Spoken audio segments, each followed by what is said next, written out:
우리는 포장의 시대에 살고 있습니다.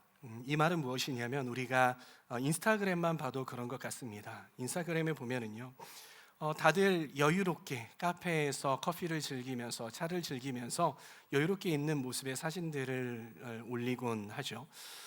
그리고 자신이 가장 예쁘고 그리고 가장 잘생기게 나온 그 각도에서 완벽하게 사진을 찍어서 또 가장 좋은 모습을 올리곤 합니다. 이러한 모습들을 우리가 보면 어떻습니까? 다른 사람들의 모습들을 보면 모든 사람들이, 거기 올리는 모든 사람들이 다들 승승장구하는 그러한 모습들처럼 보입니다. 이직했습니다, 승진했습니다, 또 다른 새로운 것들을 저희가 도전합니다라는 그러한 이 포스트가 올라올 때마다 그것을 보는 우리는 어떠한 생각이 드냐? 여러분들 어떤 생각이 드십니까? 저런 사람들은 저렇게 잘 나가고 잘 하고 있는데 나는 왜 이 자리에서 정체되고 있는 것일까? 나는 왜 잘 살지 못하는 것일까? 비교하고 내 자신이 좀 뭔가 잘 못하는 것처럼 느낄 때가 참 많다라는 것입니다. 특정 사람만이 그렇게 자신을 포장하고 그렇게 포스트를 할 것인가, 하고 있는 것일까를 보면은 그렇지 않다는 거예요. 나 자신조차도 좀 돌아보면 어떠한 욕구가 있냐면 내가 좋은 모습만, 나의 좋은 모습만 다른 사람에게 보여주고 싶은 그러한 욕망, 그러한 욕구가 우리 가운데 있다라는 것입니다. 저도 그런 것 같습니다.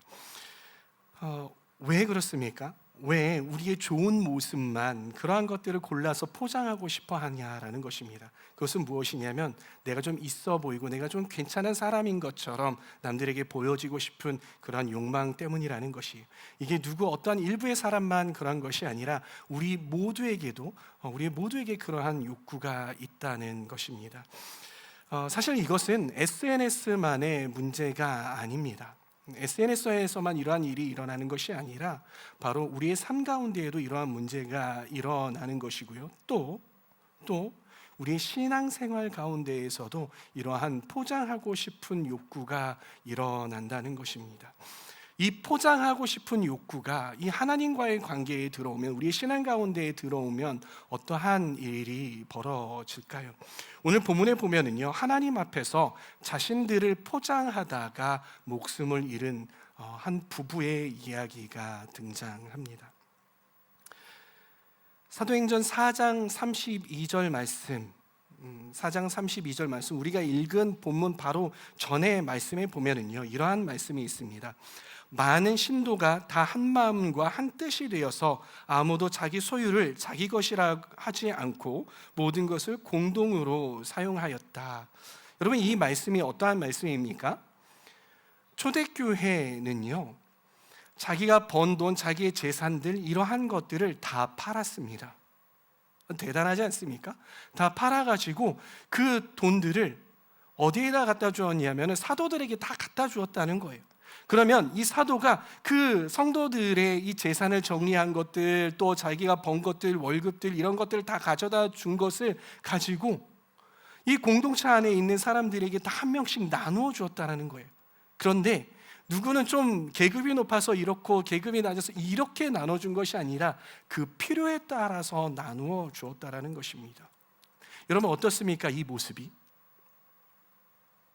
이상적인 것처럼 보이지 않습니까? 참 아름답게 보이지 않습니까? 비록 우리가 나는 그렇게 하고 싶지 않아, 나는 그렇게 할 수 없어라는 그러한 생각이 들지 몰라도 이 자체를 보면 너무나도 아름다운 모습인 거죠. 참 이상적인 모습인 겁니다. 그런데 문제는 이 바로 다음에 이어지는 일입니다. 어떠한 일이냐면 이 아나니아와 삽비라라는 이 두 명의 이 부부가요, 어떻게 했냐면요, 자기가 모든 재산을 다 팔았어요. 다 팔아서 이 모든 것들을 다 교회 앞에 드립니다, 이 사도 앞에 드립니다, 하나님께 드립니다라고 드렸어요. 근데 이 모든 것들을 다 드린다고 하면서 드렸는데 다 드린 것이 아니라 일부를 떼어두었어요. 떼어서 숨겨놓았어요. 공동체에 다 드린다고 하면서 일부를 떼어놨다는 거예요. 거짓말을 한 거죠. 베드로가 어떻게 이것을 알았는지 몰라요. 어떻게 알았는지, 성령님께서 계시해 주셔서 말씀하셨는지, 아니면 누군가 와서 이야기했는지 여기서는 등장하지 않지만, 그런데 베드로가 이 사람들을 불러서 당신들 왜 그랬습니까? 라고 할 때 거짓말을 한 거죠. 다 드렸습니다라고 이야기를 한 거예요. 근데 그 사실이 탄로나게 되고 폭로되고 탄로내고, 그리고 이 부부는 그 자리에서 죽게 됩니다. 즉사하게 됩니다. 여러분, 이 이야기를 들으면 어떠한 생각이 드십니까? 여러분이 이 이야기를 가지고 어떠한 설교를 그동안 들어오셨습니까? 어떤 생각이 드세요? 하나님은 어떠하신 분이라고 느껴지십니까? 하나님 무지막지한 분이라고 느껴지십니까? 그리고 여기에서 나오는 이 누가는 이 사도행전을 기록을 할 때 이렇게 하나님은 무지막지한 하나님이야 라는 그러한 의도로 여기에다가 썼을까라는 것입니다. 우리는 이 말씀을 볼 때 하나님은 우리가 우리의 전 재산을 다 드리지 않으면 벌 주시는 분이라고 오해할 수 있습니다. 또 그렇게 읽힐 수도 있어요. 그러나 이 본문을 자세하게 들여다보면요, 하나님께서 문제를 삼으신 것이 무엇인가? 하나님께서 문제를 삼으신 것이 무엇인가를 우리가 좀 보자는 것입니다. 본문을 자세히 들여다보면요, 하나님께서 문제 삼으신 것은 이들이 드린 양이 아니었다라는 거예요. 그러니까 동물 양이 아니라 퀀티티. 그러니까 이들이 전 재산을 팔아가지고 다 하나님께 드리지 않았기 때문에 벌하신 것이 아니라는 것입니다. 이것 때문에 하나님께서 뭐라고 하신 게 아니에요. 여러분, 베드로의 말을 한번 잘 보세요. 우리 5장 4절 말씀 전반부를 보면은요, 베드로가 뭐라고 합니까? 그 땅은 팔리기 전에도 그대의 것이 아니었어. 또 팔린 뒤에도 그대 마음대로 할 수 있는 것이 아니었어. 이 말이 무엇입니까? 아니, 너 그거 안 팔아도 됐잖아. 그거 다 안 드려도 됐잖아. 안 드려도 됐다라는 거예요. 반반 드려도 아무런 문제가 되지 않았다는 거예요. 이 말은 즉슨 하나님께서는요, 이들에게 너네 가진 것 다 팔아서 다 나에게 줘라고 했던 게 아니라는 것입니다. 공동체 안에서 이들이 자발적으로 모든 것들을 다 드립니다라고 이야기했던 것이. 그런데 베드로가 바로 이어서 이렇게 말합니다. 그런데 어찌하여 이런 일을 할 마음을 먹었소? 그대는 사람을 속인 것이 아니라 하나님을 속인 것이요. 사람을 속인 것이 아니라 하나님을 속인 것이요. 여러분 들으셨습니까? 여기에서 이들의 문제는 무엇이냐면 덜 드린 것이 아니라 다 드린 척한 것입니다. 자신들의 헌신을 포장한 것이 이들의 문제였다라는 것입니다. 오늘 이 말씀은 우리에게 하나의 질문을 던집니다. 그 질문은 무엇이냐면, 나는 지금 정직한 신앙생활을 하고 있는가? 나의 신앙 가운데, 나의 신앙생활 가운데, 나의 헌신 가운데에, 나의 예배 가운데에, 나의 삶 가운데에 하나님 앞에서 다 드리는 것처럼 하면서 숨겨놓은 것은 있지는 않은지, 필요 이상으로 너무 과하게 포장된 것은 없는지 한번 돌아보아야 한다는 것입니다. 여러분 그러하십니까? 여러분 하나님 앞에 마음의 중심이 정직하십니까? 특별히 여러분들의 신앙생활 가운데에 정직히 신앙생활을 하고 계십니까? 여러분, 제가 22살 때의 이야기를 좀 여러분들과 나눠보려고 합니다. 제가 저번 주에 말씀드린 바와 같이 저의 20대의 신앙생활은 성령을 받고 굉장히 뜨거운 신앙생활을 보냈습니다. 셀 모임에서 신앙에 대한 그런 이야기를 막 나누고 있었어요. 근데 저는 그때 뭐에 꽂혀져 있었냐면, 성경을 읽을 때 이게 헬라어로 무슨 이야기일까가 나는 너무나도 궁금한 거예요. 그래서 제가 그때 썼던 헬라어가 있었는데 그게 뭐였냐면 에이레네였어요. 에이레네. 여러분 에이레네가 뭐예요? 근데 싸이월드라는 게 있었거든요. 여러분 아시죠? 아시죠? 네. 아시죠? 싸이월드? 네. 싸이월드 몰라요? 좀 나이 드신 분들은 싸이월드를 아실 텐데, 싸이월드라는 게 있었습니다. 그 대문에다가 제가 에이레네라고 썼습니다. 그리고 셀 모임에서도 하나님의 에이레네가 나에게 임했으면 좋겠다라는 거예요. 제가 왜 에이레네라고 썼는 줄 아세요? 에이레네가 무슨 뜻인 줄 아세요? 샬롬이라는 말을 헬라어로 바꾸면 에이레네예요. 그래서 하나님의 평강이 나에게 임했으면 좋겠다 막 하면서 그렇게 지낸 거예요. 근데 저 솔직히 에이레네 어떻게 쓸지도 몰랐거든요. 어디서 주워든 거 가지고 그거 그냥 내가 좀 멋있어 보이려고 한번 써본 거야. 이렇게 쓰니까 사람들이 어떻게 반응을 해요? 야, 너 그 말이 뭐야? 하면서 물어보면서 내가 뭔가 우쭐대는 거죠. 그런데 그 셀 가운데에 성철이 형이라는 형님이 있었어요. 이분이 신학교에 다니는 형이었거든요. 근데 그 이미지가 어떤 이미지였냐면 이수근 이미지였어요. 약간 아시죠? 이수근 씨 이미지. 이수근 씨 이미지여서 저한테 오면서 장난식으로 툭 던지는 거야. 야, 경호야, 너 에이레네가 뭔지 아냐? 어떻게 쓸 줄은 아냐? 너 그 뜻을 모르면서 쓰는데 왜 그렇게 쓰는데? 모르면 웬만하면 쓰지 마. 이렇게 이야기하는 거예요. 근데 이 형님의 말이 무슨 뜻인지 저는 이해가 가요. 근데 그 형님의 이미지가 있잖아요. 뭔가 이제 그런 이미지. 근데 그런 이미지에다가 이제 저한테 와가지고 그렇게 지적을 하니까 제 마음이 어땠겠습니까? 욕심이 올라오는 거지. 얼굴이 시뻘개졌어요. 속으로 뭔데 간섭이야? 하면서 이랬어요. 그런데 그 이야기가 집에 들어와서 가슴에 자꾸 남는 거예요. 내가 모르는데 왜 쓰지? 내가 모르는데 왜 쓰지? 라는 그런 생각이 드는 거예요. 가만히 제 자신을 하나님의 말씀에 비춰보고 제 양심에 비춰보았어요. 내가 이걸 왜 쓰는지. 근데 돌아봤더니요, 제 자신을 포장하고 싶은 거예요. 내가 신앙생활 뭔가 잘하는 사람처럼 포장하고 싶은 거예요. 내가 뭔가 잘 아는 것처럼 포장하고 싶은 거예요. 내가 뭔가 뜨거울 뿐만이 아니라 어리지만 깊은 사람이라는 걸 좀 포장하고 싶은 마음이 제 마음 가운데 있더라고요. 제가 그 다음부터는요, 그 일을 겪은 이후로부터는 설교 가운데 웬만하면 이 종교적인 용어나 그 깊은 용어를 잘 사용하지 않으려고 해요. 우리가 사용하는 일상의 용어를 사용을 하려고 하거든요. 그리고 굳이 어떠한 내용들을 써야 한다고 하면, 어려운 내용들을 써야 한다고 하면 여러분들한테 꼭 여기에다가 이 말은 어떠한 말입니다라고 꼭 설명을 해주잖아요. 제가 그 경험을 통해서 깨달았던 바는 무엇이냐면, 어려운 용어를 쓴다고 해서 좋은 설교가 아니구나. 좋은 설교는 어떠한 설교냐? 우리가 다 아는 일상의 용어를 사용을 하면서 그것들을 잘 풀어내는 게 좋은 설교구나라는 것을 깨달았어요.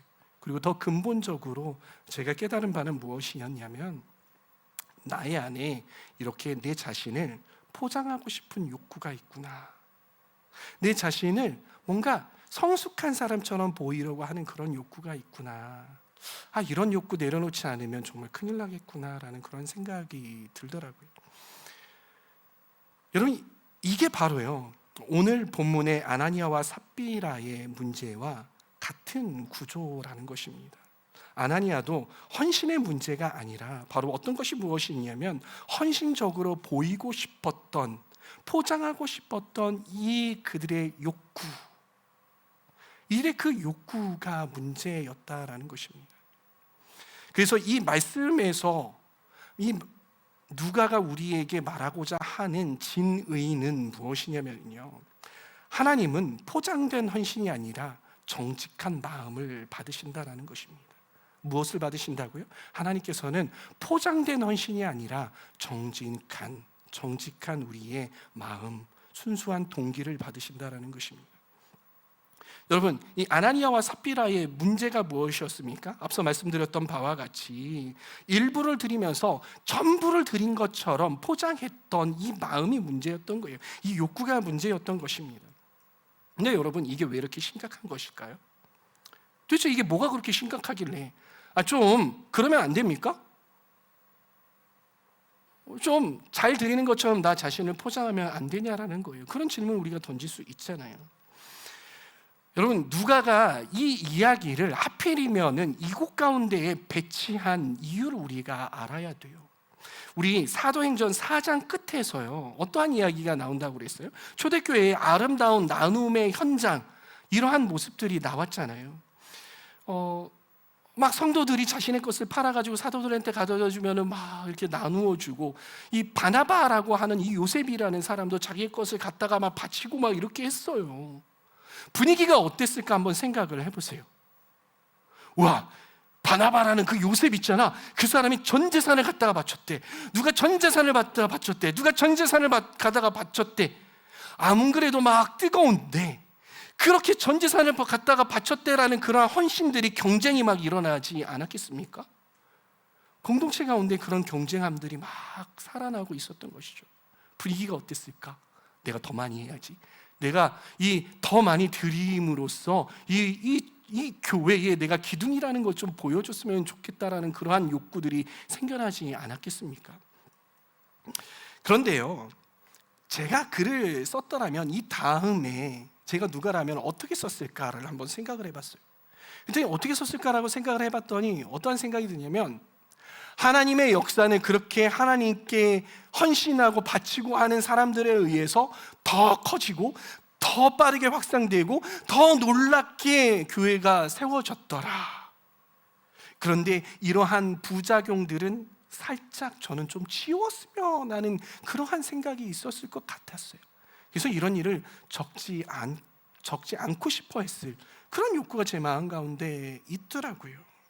그런데요, 누가는요, 이러한 일 직후에 뭐라고 적었냐면요, 이 사건, 아나니아와 삽비라, 그 초대교회가 뭔가 잘 나가고 정말 헌신하는 그 초대교회에 아나니아와 삽비라가 죽는, 어떻게 보면 이 공동체의 큰 오점 같은 그런 일을 여기에다가 적었단 말이에요. 왜 이 일을 적었을까? 그것은 하나님의 관심은 이 공동체가 얼마나 빠르게 성장하는 데 있는 게 아니라는 것이에요. 이 공동체가 얼마나 빠르게 성장하는가, 하나님 관심은 여기에 있는 게 아니라는 거예요. 하나님의 관심은 누가 더 얼마나 많은 것을, 더 큰 것을 하나님 앞에 드리는가, 거기에 있는 게 아니라는 것입니다. 그리고 하나님의 관심은 얼마나 공동체가 더 세련되고 또 열정적인 예배를 드리는가에 있지 않다라는 것입니다. 하나님의 관심은 이 공동체 안에 흐르는 정신과 그리고 그들의 동기, 그리고 그들의 헌신이 얼마나 순수한가, 얼마나 다른 것과 섞여 있지 않은가, 그것을 하나님께서 보신다라는 것입니다. 그래서 하나님께서는 이 공동체의 성장을 잠깐 멈추셔야만 했습니다. 그리고 그 안에 싹트기 시작한 이 위선을 도려내셔야만 했던 것입니다. 여러분, 위선이라는 게 무엇일까요? 여러분, 위선적이다라는 게 뭐예요? 제가 어제 청년들하고 위선이 뭐냐라고 했더니, 위가 뭐라고요? 위가 뭐라고 그랬지? 크게. 위가 뭐라고 그랬지?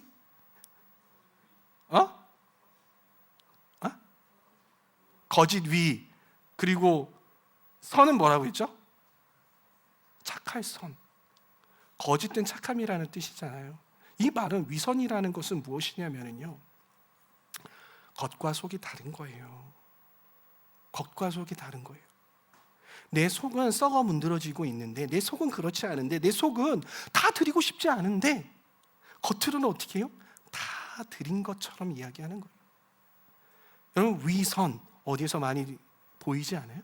어디서 많이 들어보지 않았어요? 어디서 들어봤어요? 예수님께서 이스라엘의 종교 지도자들에게 뭐라고 이야기했어요? 뭐라고 했어요? 화 있을진저, 회칠한 무덤 같은.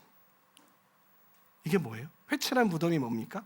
겉으로는요, 그러니까 무덤은요, 이 당시에 무덤은 어떠냐면 시체를 땅에다가 이렇게 넣어요. 그 다음에 그 위에다가 돌을 이렇게 쌓고 흙을 이렇게 해요.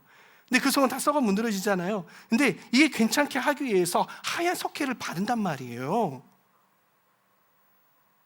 겉은 어때요? 하얀 석회로 바르니까 매끈해요. 괜찮은 것 같아요. 근데 그 속은 썩어 문드러졌어요. 그것이 바로 이 종교 지도자들의 문제였다라는 거예요. 예수님께서는 그것을 굉장히 좋지 않게 보셨어요. 마찬가지로 이 당시 이 아나니아와 삽비라의 모습이 그러한 모습이었다라는 것이, 아나니아와 삽비라는요, 다 드리는 것이 괜찮지 않았다고요. 그건 솔직한 감정이에요. 그런데 여러분, 이게 나쁜 겁니까? 아니에요. 내 안에 하나님께 드리고 싶은 마음이 있는데 꼭 다 드려야 되냐? 그건 아니라고요. 내 실정에 맞춰서 내가 드리고 싶은 만큼 드리면 된다라는 거예요. 하나님께서는 그걸 기뻐하신다고요. 우리가 드리는 헌금이나 이러한 부분들도 우리가 우리의 전 재산을 다 드린다고. 그런데 다 드리고 나서 뒤에서 나는 나 괜히 드렸어, 너무 아까운데 그거 달라고 할까? 반만 다시 돌려달라고 할까? 이런 마음을 하나님께서 좋아하시지 않으신다고요. 하나님께서 우리가 작은 거, 조그만 거 하나 드린다 할때라도 하나님, 제 마음을 다해서 드렸습니다라고 할 때 하나님께서 그 마음을 기뻐하신다라고요. 근데 이들은 그 마음을 몰랐어요. 하나님의 중심을 몰랐다고요. 그러면서 다 드린 척하면서 자기 것을 숨겨놨다고요. 이것이 바로 위선. 근데 여러분, 위선이 왜 위험할까요? 위선이 위험한 이유가 뭐예요? 앞서 이야기했던 이 이스라엘의 종교 지도자들이 위험했던 이유가 뭐예요? 아니, 예수님께서 이 회칠한 무덤 같으니라고 하는 그런, 이 당시로 말하면 쌍욕을 하신 거잖아요. 왜? 이들이 꼴 보기 싫어서 그런 건 아닐까요? 그런 걸까요? 아니라고요. 예수님께서는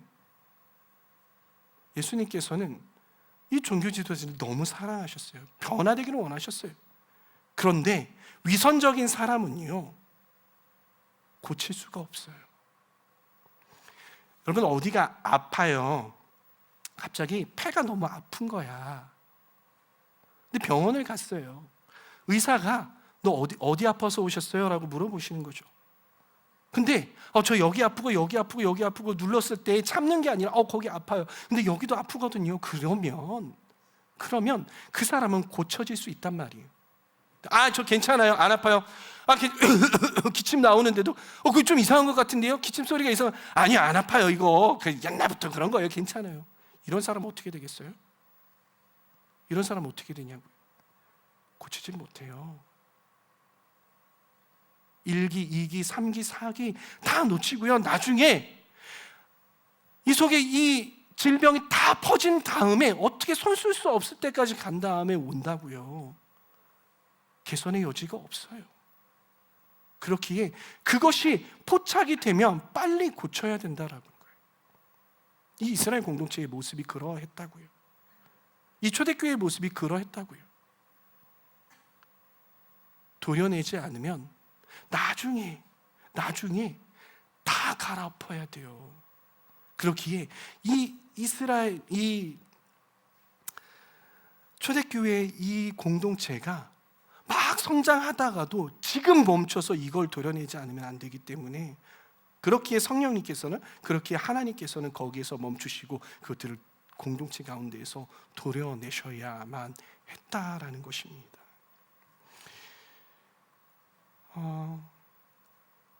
그런데 이들이 했던 것들이 실수였을까요? 실수가 아니었어요. 5장 2절에 보면은요, 이렇게 이야기해요. 함께 읽어봅시다. 시작. 네, 뭐라고요? 그 안에도 그것을 몰랐다? 알고 있었다. 알고 있었다는 말은 뭐예요? 서로 이야기한 거예요. 서로 이야기한 거라고요. 이 거짓에 대해서, 이 위선에 대해서 서로 이야기한 거예요. 그러기에 그러기에 이 베드로가 뭐라고 이야기하냐면은, 왜 모의하였느냐라고 이야기했던 거예요. 계획된 범죄였어요. 위선이 계획된 것이었다고요. 근데 여러분, 정직한 과정은 그러면 어떠한 과정이었을까? 이들이 어떻게 했었으면 좋았을까? 그것은 그런 거예요. 초대교회한테 막 그렇게 하지만은, 주님, 저는 다 드리기가 좀 두렵습니다. 제가 살아갈 어떤 그런 모습들도 있고 제 삶의 어떤 그런 터전들도 있지 않습니까? 주님, 제가 다 드리는 것보다 제가 이만큼은 주님 앞에 헌신하면서 기뻐할 수 있을 것입니다. 하나님, 저의 헌신을 받으십시오. 작은 것이라도 받으십시오라고 했었으면 얼마나 좋았을까. 그 모습을 보고 하나님께서 덜 기뻐하셨을까요? 아니요. 하나님께서 우리가 얼마나 드리든지 기뻐 받으셨을 거라는 것입니다. 저는 좀 우리의 신앙을 이 말씀에 빗대어서 좀 돌아보았으면 좋겠습니다. 나의 신앙을 좀 돌아보았으면 좋겠어요. 어떻게 해요? 내 신앙이 좀 남들 보기에 포장하고 있는 영역은 없는지, 내 마음의 중심이 사람들 보기에 나이스해 보이고, 사람들 보기에, 부모님들 보기에, 누구 보기에 좀 내가 괜찮은 사람처럼, 내가 좀 신앙 좋은 사람처럼 포장하고 있는 모습은 없는지, 과거에 저처럼 언어들을 사용할 때 종교적인 언어를 써가면서, 어려운 언어를 써가면서 나는 좀 신앙 좋은 사람이야 라고 포장하고 있지는 않은지, 나는 하나님 앞에서 좀 괜찮은 사람이야 라고 포장하고 있지는 않은지 돌아보자는 거예요. 나는 이만큼 이러한 헌신을 하고 있는데 내가 이런 사람이야, 이렇게 하나님 사랑하는 사람이야, 근데 속에서는 썩어 문드러져 가고 있는 그런 모습은 있지는 않은지 돌아보자는 것입니다. 여러분들은 어떠하십니까? 여러분, 저는요, 첫째예요. 그리고 저희 아버지가 일찍 돌아가셨어요.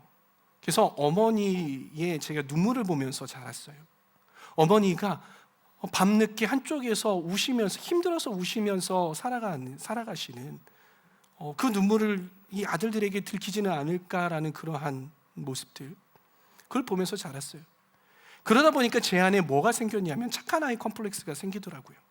난 어디 나가도 모범적이어야 되고, 난 어디 나가도 좀 잘하는 사람이어야 되고, 난 어디 나가서 항상 뭔가 1등 해야 되고, 신앙도 내가 가장 좋아해야 되고, 이런 모습이 저 안에 있었어요. 그렇게 저를 포장하기 시작을 하더라고요. 여러분들은 어떠냐는 거예요. 여러분의 마음의 중심이 여러분들이 하는 그 헌신을 정말 기뻐하면서 다 드리는 그런 마음이십니까? 아니면 다 드리는 척하면서 일부를 떼어놓고, 아니야, 나 여기까지 드리면 안 되는데 나는 다 드렸어 라고 이야기하면서 내가 좀 뭔가 신앙 좋은 사람처럼, 뭔가 나이스해 보이는 사람처럼, 착한 아이 컴플렉스 걸렸었던 어떤 저의 모습처럼 그렇게 하고 있지는 않은지 돌아보자는 것입니다. 그럼 그러한 영역이 있다면요, 그러한 영역은 처음에는 좀 괜찮아 보일지 모릅니다. 그러나 시간이 지나서 결국 어느 순간에 그러한 것들이 터져 나오게 됩니다. 그래서 저는 저와 여러분들이 이 시간에 좀 솔직했으면 좋겠습니다. 여러분, 오늘 말씀을 대하면서 오해하시면 안 되는 게 한 가지가 있어요. 그것은 우리 주경호 목사님이 청해본 말씀 가운데에 그러한 마음 가운데에 이 위선하는 거, 막 헌신 다 드리는 것처럼 하면서 헌신하는 거, 그런 거 없도록 하라고 했어. 그래서 막 섬기고 있는 것들, 나 이거 조금 마음이 불편한데 나 다 때려쳐야지 하고서는 막 다 내려놓으라는 그런 이야기가 아니에요. 그런 이야기가 아니라 내가 지금 섬기고 있는 이 영역 가운데에 내가 진짜 온전한 마음으로 섬기고 있는가? 내가 정말 온전한 마음으로 섬기고 있는가? 그 안에 내가 좀 뭔가 나이스하게 보이려고 하는 그런 모습은 있지는 않은가? 한번 돌아보자라는 거예요. 내 섬김의 동기가 순수한가? 내 신앙의 동기가 순수한가? 이 모습을 한번 돌아보자는 것입니다. 여러분, 아나니아와 삽비라의 문제가 무엇이었습니까? 모든 것을 다 드리지 않았기 때문이 아니었어요. 다 드리지 않아도 되었지만 다 드린 척 했다라는 것입니다. 왜 그렇습니까? 공동체에서 인정받기 위해서인 것이죠. 이처럼 하나님께서는 우리 안에 포장된 헌신을 기뻐하지 않으신다는 사실을 여러분 기억하시길 바랍니다. 종교적인 모습을 받기를 원치 않으세요. 하나님은 이 정직한 우리의 마음, 정직한 과정을 받기를 원하신다는 것입니다. 여러분, 이번 한 주 동안 한 가지만 좀 실천해 보시기를 바랍니다. 몇 가지요? 한 가지만 좀 실천해 보시길 바라요. 말씀으로 여러분의 삶을 한번 비춰보면서 이번 주에 내 삶 가운데, 신앙의 영역 가운데에 혹시 괜찮은 척 하고 있는 영역이 있지는 않은지 한 가지만 찾아서 그것을 놓고 기도해 보셨으면 좋겠어요. 내가 하고 있는 것들, 봉사든 기도든 예배든 그것을 왜 하고 있는지 그 동기를 한번 점검해 보시고 그 동기가 올바로 정렬되기를 원합니다. 그래서 여러분들이 모든 것들을 다 쏟아붓지 않아도 좋습니다. 내가 하고 있는 이 섬김들, 이 사역들, 이 신앙들, 이 모습들, 이 신앙의 모습들이 하나님 보기에 정직한 모습이 되기를 소망합니다. 그것을 위해서 우리가 함께 점검해 보며 그런 한 주를 살아갈 수 있는 저와 여러분들 다 되시기를 바랍니다.